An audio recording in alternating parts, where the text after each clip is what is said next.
സത്യത്തിൽ ഈ പക്ഷിയുടെ തലയിൽ നിന്നും രക്തമാണോ ഒലിച്ചിറങ്ങുന്നത്? സത്യാവസ്ഥ എന്താണെന്ന് അറിയണോ? വീഡിയോയുടെ അവസാനം വരെ കണ്ടോളൂ. ഫ്ലമിംഗോകൾ ജനിക്കുമ്പോൾ അവയ്ക്ക് ചാരനിറമായിരിക്കും.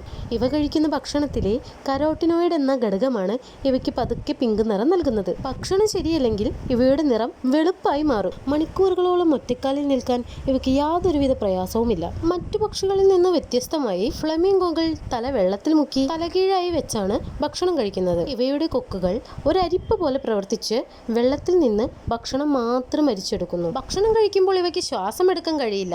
തലകീഴായി വെള്ളത്തിൽ മുക്കിവെച്ച് ഭക്ഷണം അരിച്ചെടുക്കുന്ന സമയമത്രയും ഇവ ശ്വാസം അടക്കി പിടിക്കുകയാണ് ചെയ്യുന്നത്. ഫ്ലമിംഗോകൾ ഇടുന്ന മുട്ടയുടെ ഉൾവശം പലപ്പോഴും കടും പിങ്ക് അല്ലെങ്കിൽ ചുവപ്പ് നിറത്തിലായിരിക്കും. കഴിക്കുന്ന ആഹാരത്തിലെ പിഗ്മെന്റുകൾ മുട്ടയുടെ നിറത്തെ പോലും സ്വാധീനിക്കുന്നു എന്നത് വലിയൊരു അത്ഭുതമാണ്. മറ്റു പക്ഷികൾക്ക് ജീവിക്കാൻ പോലും സാധിക്കാത്ത അതീവ ഉപ്പുരസമുള്ള വെള്ളത്തിലും ചൂടുള്ള അഗ്നിപർവ്വത തടാകങ്ങളിലും ഫ്ലമിംഗോകൾ സുഖമായി ജീവിക്കും. ഇവയുടെ കാലിലെ തൊലി അത്രയ്ക്കും കടുപ്പമേറിയതാണ്.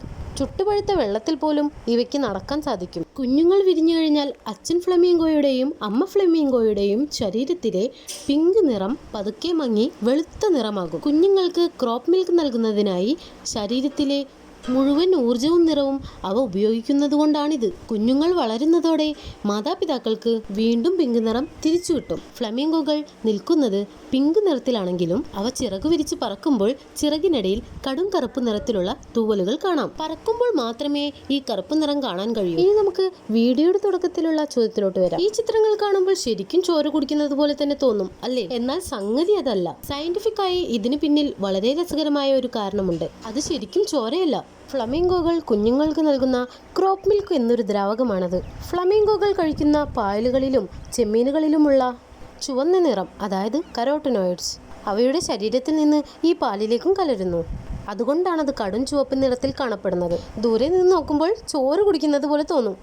ഇവ ഇനി തല പൊട്ടിക്കുന്നതോ മറ്റോ അല്ല. ചിത്രത്തിൽ കാണുന്നത് പോലെ ഒരു ഫ്ലമിംഗോയുടെ തലയിൽ മറ്റൊരു ഫ്ലമിംഗോ കൊക്ക് വെച്ച് ഈ പാൽ ഒഴിച്ചു കൊടുക്കുമ്പോൾ അത് താഴെയുള്ള പക്ഷിയുടെ തലയിലൂടെ കുഞ്ഞിൻ്റെ വായിലേക്ക് ഒഴുകുന്നതാണ്. ഇത് കാണുമ്പോൾ മുകളിലുള്ള പക്ഷി താഴെയുള്ള പക്ഷിയുടെ തല കുത്തിപ്പൊളിക്കുകയാണെന്ന് തോന്നാൻ സാധ്യതയുണ്ട്. ഇനി ഇതുപോലുള്ള അറിവുകൾക്കായി ചാനൽ സബ്സ്ക്രൈബ് ചെയ്യണേ.